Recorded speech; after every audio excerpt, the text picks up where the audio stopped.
ومن أحسن قولا ممن دعا إلى الله وعمل صالحا وقال إنني من المسلمين.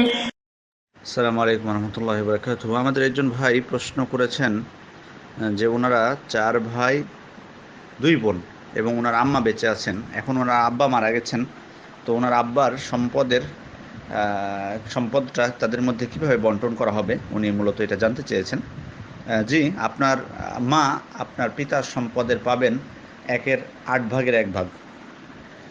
8 ভাগের 1 ভাগ পাবেন আপনার মা আপনার পিতার সম্পদের, যেহেতু পবিত্র কোরআন আল্লাহ তাআলা স্পষ্টই বলে দিয়েছেন, ফাইন কানা লাকুম ওয়ালাদুন ফালাহুন্না সুমুনু মিম্মা তারাকতুম মিন বা'দি ওয়াসিয়াতিন তুসুনা বিহা আও দাইন। অর্থাৎ তোমাদের সন্তান যদি থাকে তাহলে তাদের জন্য তোমাদের পরিত্যক্ত সম্পত্তির 8 ভাগের 1 ভাগ, 8 ভাগের 1 ভাগ। সুতরাং এই অবস্থায় মানে আপনার মা আপনার পিতার সম্পদের অর্থাৎ তার স্বামীর সম্পদের 8 ভাগের 1 ভাগ পাবেন। আর 8 ভাগের 1 ভাগ দেওয়ার পর বাকি যে সম্পদটুকু থাকবে সেটা আপনাদের 4 ভাই 2 বোনের মধ্যে বন্টন হবে।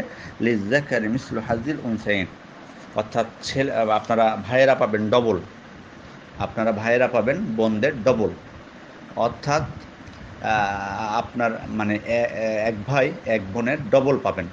অর্থাৎ আপনার আম্মাকে আপনারা 8 ভাগের 1 ভাগ দিয়ে দিবেন, তারপর বাকি সম্পত্তি আপনাদের মধ্যে বন্টন হবে। আপনারা সেটাকে 10 ভাগ করবেন, বাকি সম্পদটাকে 10 ভাগ করবেন। আমি আবারও বলি, আপনারা আপনার মাকে 8 ভাগের 1 ভাগ দিয়ে দেবেন সম্পত্তি, তারপর বাকি যে সম্পত্তিটা থাকবে সেটাকে আপনারা 10 ভাগ করবেন।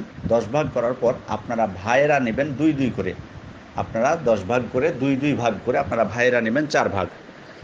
4 ভাই আপনারা 2-2 ভাগ করে 8 ভাগ নেবেন।